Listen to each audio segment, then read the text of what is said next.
Have you ever prayed for someone, really prayed? You prayed every morning and occasionally during the day. You prayed every day for a long time, months, maybe even years. They might have had cancer or another health issue.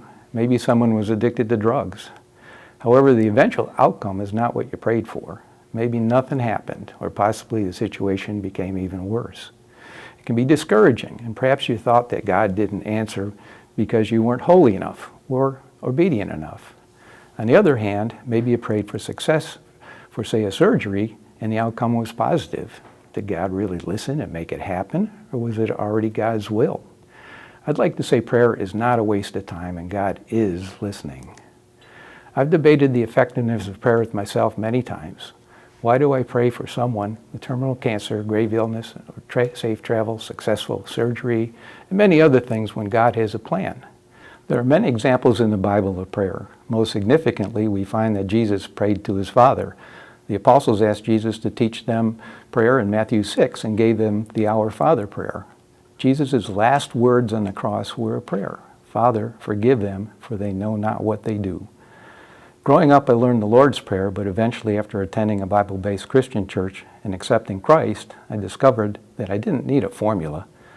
Prayer is just simply talking to God. What God seeks more than anything is a relationship with us. In return, he talks to us through the Bible, so our relationship with him is established. I have faith in God and his Word, the Bible, and the more I read it, and as I continue to have discussions in small groups, the more my faith grows.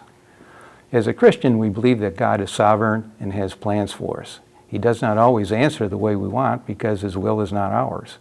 Sometimes it's hard to understand, maybe even accept things, especially when bad things happen to good people. So does prayer work? Absolutely. However, we shouldn't be praying for worldly things like a new car. That is within our control. But we can pray for what God controls.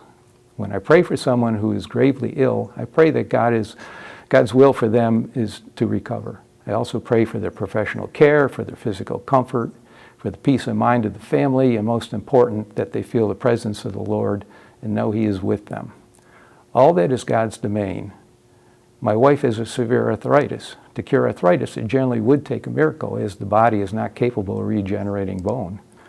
What do I pray for? Well, for the Lord to help ease her pain, for the doctors to continue to provide the most meaningful treatments, and most importantly, for her to maintain and grow in her faith, as this life is only temporary. I'm not saying that we shouldn't pray for miracles. We know that God can do anything, and I'm a witness to that. We just need to understand it's his will, and his will not happen every time. Thanks for listening.